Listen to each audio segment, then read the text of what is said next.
안녕하세요, 여러분. 오늘은 1962년 전라남도 보성의 작은 산골 마을 한 어머니의 눈물겨운 사랑 이야기입니다. 가난했지만 사랑이 넘쳤던 그 시절로 함께 떠나보시죠.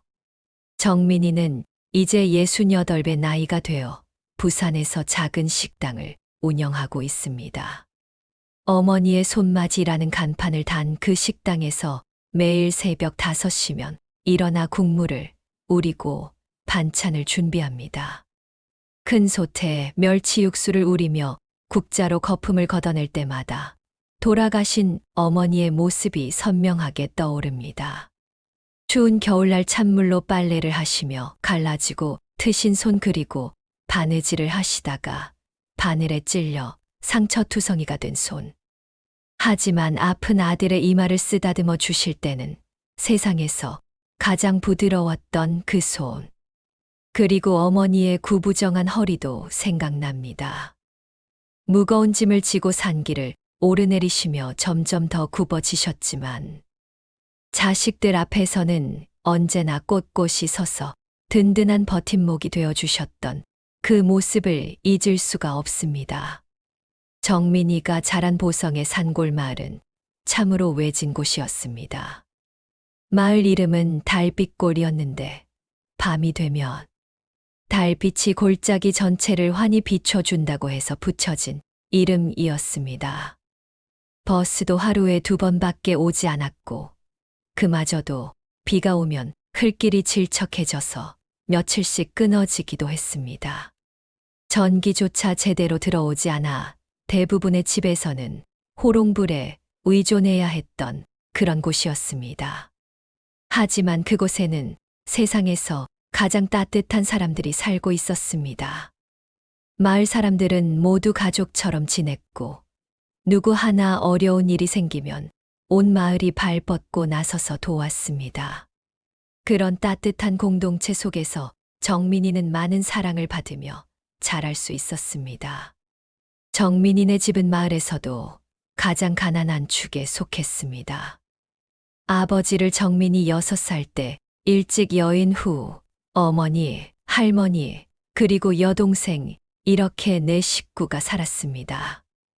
집은 낡은 초가집이었는데 지붕이 워낙 오래되어서 비가 오면 여기저기서 물이 새어 들어왔습니다. 그럴 때면 온 가족이 그릇과 양푼이를 가져다가 떨어지는 빗물을 받아야 했습니다. 어머니는 남편을 잃은 슬픔을 가슴에 묻어두시고 온 힘을 다해 가족을 부양하셨습니다. 마을에서 품삯일을 하시며 때로는 이웃 마을까지 가서 일을 구하셨습니다. 남의 집 빨래를 해주고 밭일을 도와주고 추수 때는 품을 팔러 다니시며 하루하루 근근히 살아가셨습니다. 그런 어머니의 등은 언제나 구부러져 있었고 손은 거칠고 갈라져 있었습니다. 하지만 그 눈만큼은 언제나 자식들을 향한 따뜻한 사랑으로 빛나고 있었습니다. 지금 정민이는 그 시절을 떠올리며 자주 눈물을 흘립니다.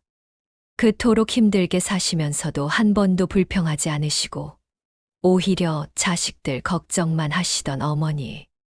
당신은 굶으시면서도 아이들만은 배불리 먹이려 하셨던 그 무한한 모성애. 그 사랑이 얼마나 크고 깊었는지 나이가 들수록 더욱 절실하게 느끼고 있습니다.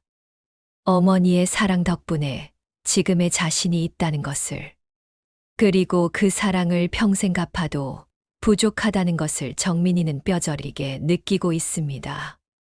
1962년 가을, 정민이가 살던 달빛골 마을은 단풍이 아름다운 곳이었습니다.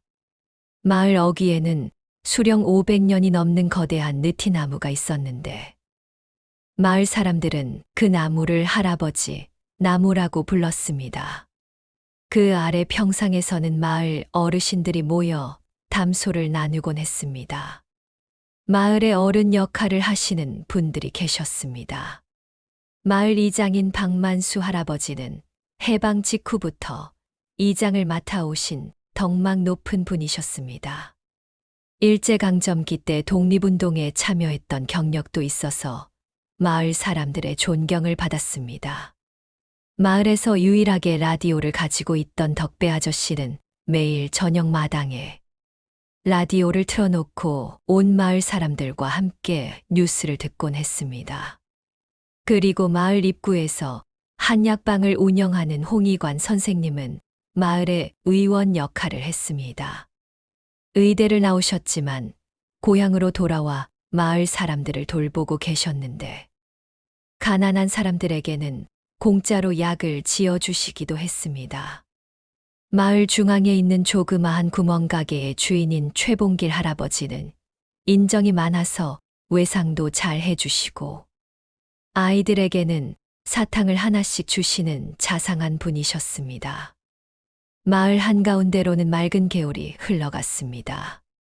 달빛천이라는 이름의 그 개울은 사계절 내내 맑은 물이 흘렀고 여름이면 아이들의 천국이 되었습니다.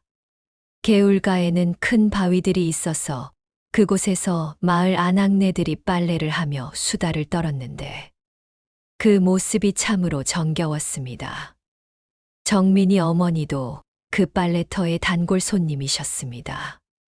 옆집 송말순 아주머니, 건너편에 사는 나순이 아줌마, 그리고 마을 반장댁인 윤복순 할머니와 함께 빨래를 하며 서로의 안부를 묻고 마을 소식을 나누셨지요. 때로는 누구네 집 아이가 아프다는 이야기, 누구네 집에 경사가 있다는 소식, 또는 농사 이야기로 꽃을 피웠습니다. 영순이 어머니, 정민이가 요즘 키가 부쩍 크던데. 송말순 아주머니가 말하면 어머니는 수줍게 웃으시며 옷이 짧아져서 걱정이에요라고 대답하셨습니다. 그러면 윤복순 할머니가 우리 집의 큰아들 입던 옷이 있는데 가져가라며 따뜻한 정을 나눠주셨습니다.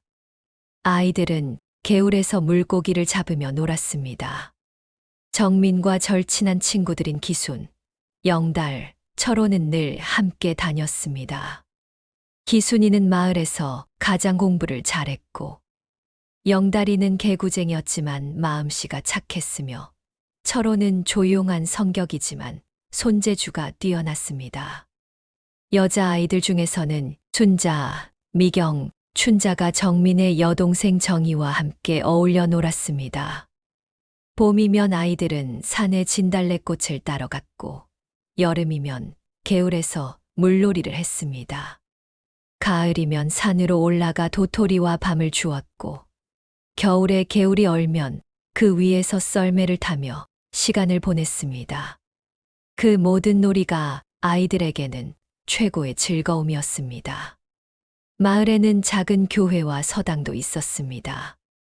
박 목사님이 운영하는 교회에서는 일요일마다 예배를 드렸고 최 훈장님의 서당에서는 한문을 가르쳤습니다. 비록 가난한 마을이었지만 교육에 대한 열정만큼은 대단했습니다. 그 시절 마을 사람들은 모두 가족 같았습니다. 누구네 집에 일이 생기면 온 마을이 나서서 도왔고 명절이면 함께 모여 음식을 나눠 먹었습니다. 물질적으로는 가난했지만 마음만큼은 부유했던 시절이었습니다. 그런 따뜻한 공동체 속에서 정민이는 많은 사랑을 받으며 자랄 수 있었습니다.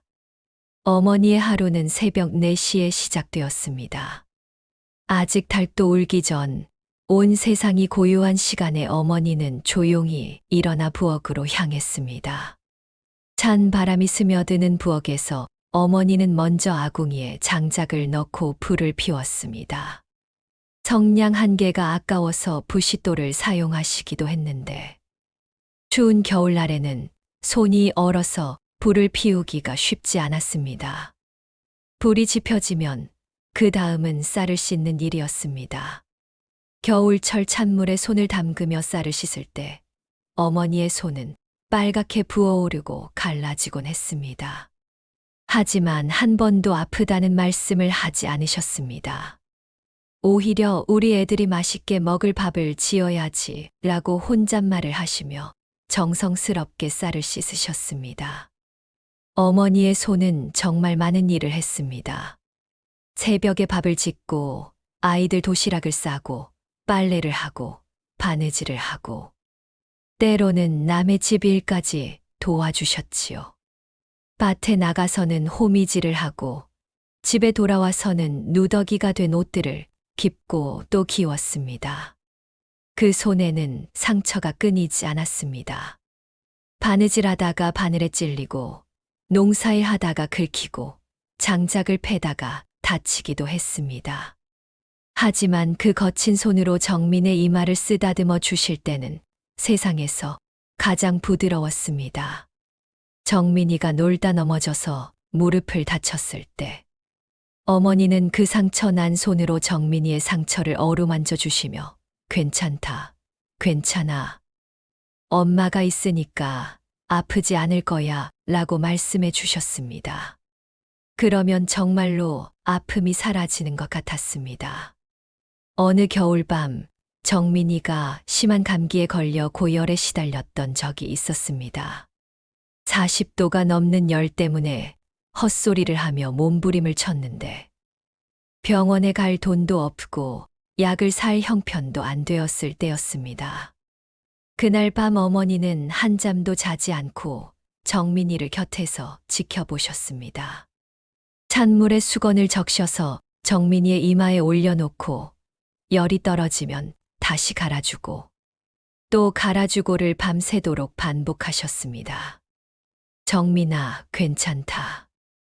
엄마가 여기 있으니까 괜찮을 거야. 우리 정민이는 착한 아이니까 금세 나을 거야. 어머니는 정민이가 잠들 때까지 계속해서 자장가를 불러주셨습니다. 그 따뜻한 손길과 다정한 목소리 덕분에 정민이는 안심하고 잠이 들 수 있었고, 다음 날 아침이면 신기하게도 열이 많이 내렸습니다. 어머니는 바느질도 정말 잘하셨습니다. 재봉틀 같은 것은 없었지만 손바느질 솜씨는 마을에서 최고였습니다. 정민이의 옷이 찢어지면 그 자리에서 바로 꿰매주시고, 작아서 못 입게 된 옷은 뜯어서 여동생 정희의 옷으로 다시 만들어 주셨습니다. 겨울이 오기 전에는 밤을 새워가며 솜옷을 지어주셨는데 그 과정이 보통 일이 아니었습니다. 먼저 헌 이불에서 솜을 빼내어 햇볕에 말리고 새 천은 살 형편이 안 되니까 조금이라도 덜 해진 헌 옷감을 모아서 기워가며 겉감을 만들었습니다. 그리고 밤늦도록 코롱불 아래서 한 바늘 한 바늘 정성스럽게 바느질을 하셨습니다. 그렇게 만들어진 옷이 새 옷보다 더 따뜻하고 소중했습니다. 특히 어머니가 만들어 주신 도시락은 정민이에게 큰 자랑거리였습니다. 가난해서 좋은 반찬은 들어가지 않았지만 어머니는 늘 정성껏 도시락을 쌌습니다. 김치 한 조각이라도 예쁘게 썰어서 넣어주시고, 달걀이 있는 날이면 반으로 나누어 정민과 정이 도시락에 하나씩 넣어주셨습니다.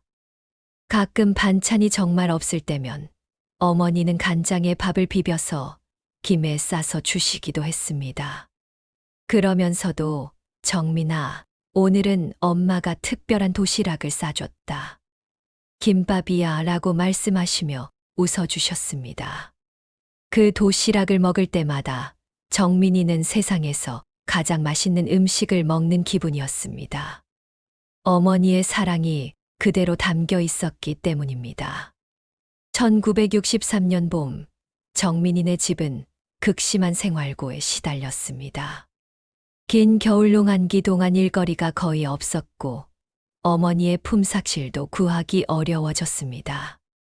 설상가상으로 그의 초의 할머니가 편찮으시게 되어 약값까지 들어가면서 집안 살림은 더욱 어려워졌습니다. 쌀독은 이미 바닥을 드러낸 지 오래였고 간장독도 거의 비어가고 있었습니다. 된장도 거의 떨어져 가서 국을 끓일 때마다 어머니의 고민이 깊어졌습니다. 그럴 때면 어머니는 새벽 일찍 산에 나무를 캐러 가시거나 개울에서 미나리와 물쑥을 뜯어와 끼니를 때우셨습니다. 때로는 이웃집에서 나눠준 보리쌀로 죽을 끓여서 온 가족이 그것으로 한 끼를 해결하기도 했습니다. 정민이는 그때의 어머니 모습을 평생 잊을 수가 없습니다. 아이들이 잠든 밤늦은 시간, 어머니가 부엌에 홀로 앉아서 한숨을 쉬시며 눈물을 흘리시던 모습을요. 어머니는 당신이 우시는 모습을 아이들에게 보이지 않으려고 늘 조심하셨지만 정민이는 벽 틈으로 그 모습을 본 적이 있었습니다. 하늘님, 제가 뭘 잘못했기에 이렇게 힘들게 하십니까? 아이들이 배고파하는 걸 보기가 너무 괴롭습니다. 제가 더 악착같이 일해야 하는데 일거리가 없으니 어떻게 해야 할까요? 어머니의 그 절절한 기도 소리를 들은 정민이는 가슴이 미어졌지만 어린 마음에 무엇을 해드려야 할지 몰라 그냥 모른 척 할 수밖에 없었습니다. 그런 어려운 시절에도 마을 사람들의 따뜻한 정이 큰 힘이 되었습니다.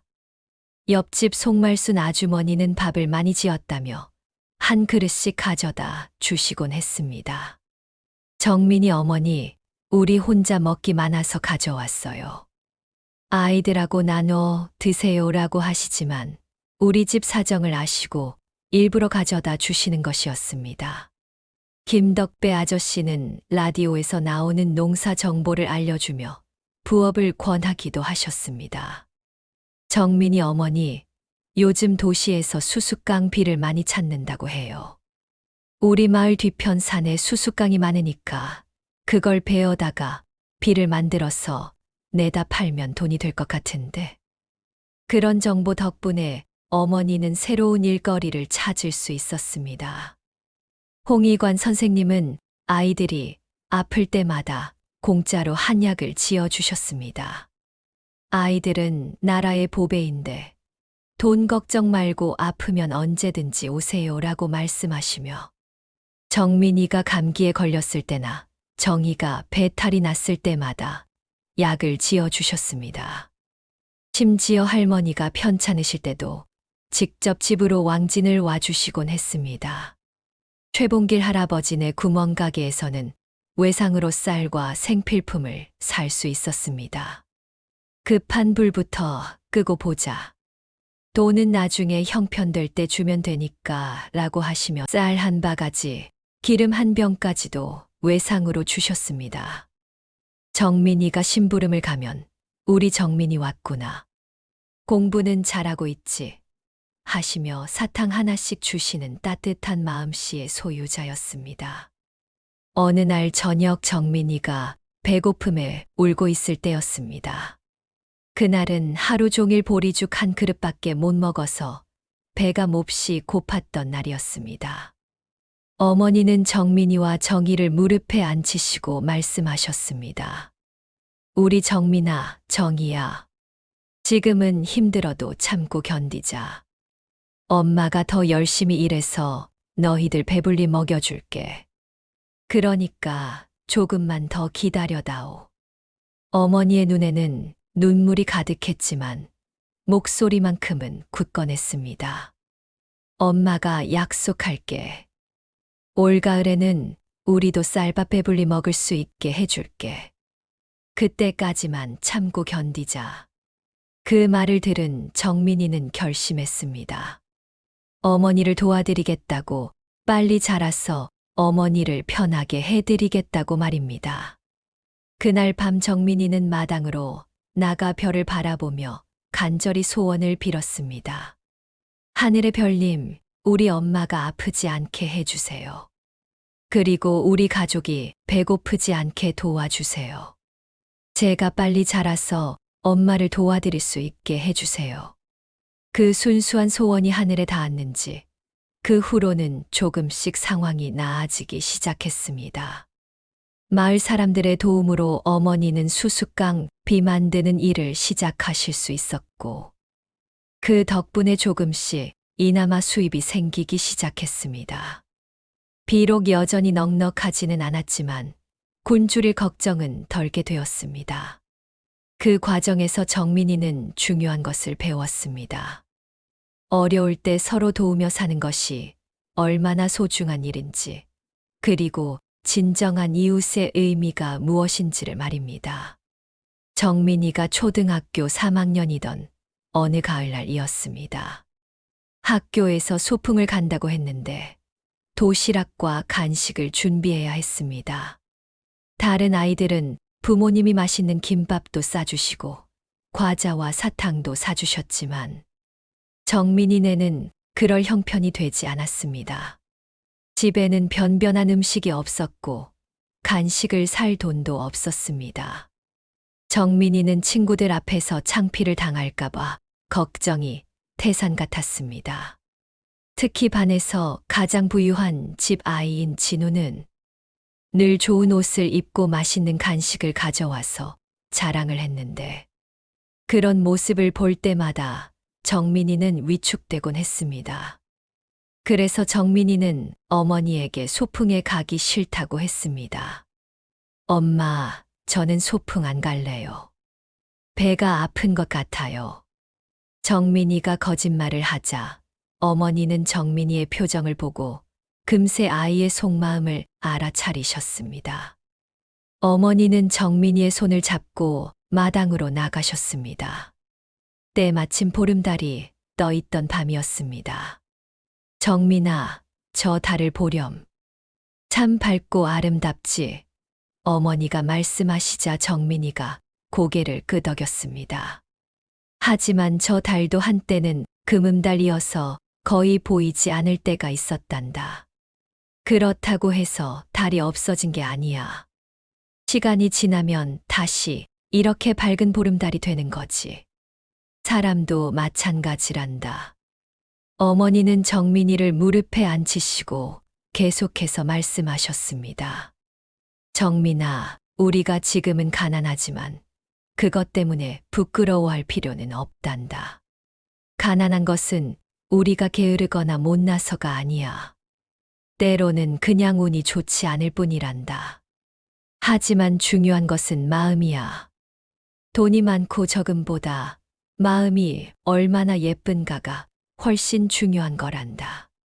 다른 사람들에게 친절하고 어려운 친구들을 도와주고 부모님과 할머니를 공경하는 착한 아이가 되거라. 그리고 열심히 공부해서 훌륭한 사람이 되어라. 그러면 언젠가는 많은 사람들이 우리 정민이를 존경하게 될 거야.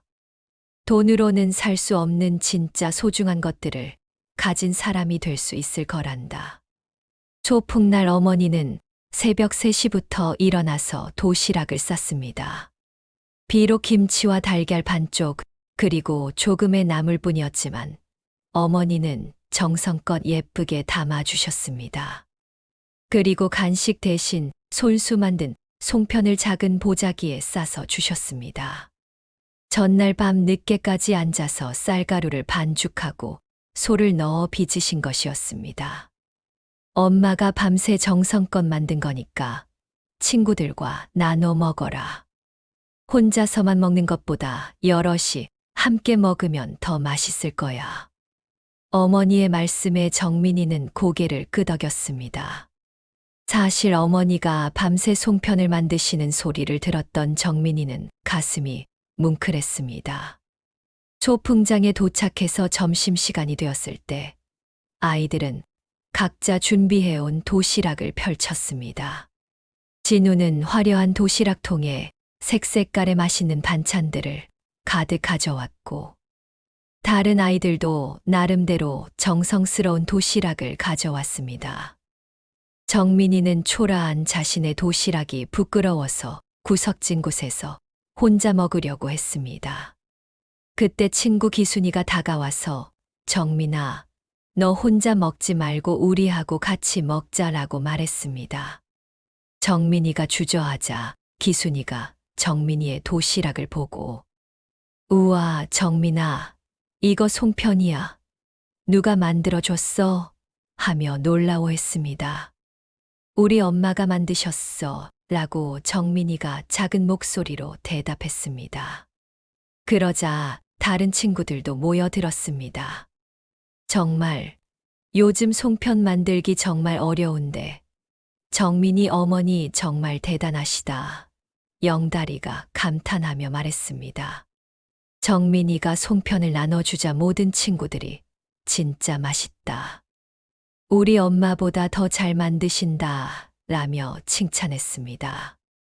그날 이후 정민이는 가난을 부끄러워하지 않았습니다. 대신 더욱 열심히 공부했고 모든 사람들에게 친절히 대했습니다.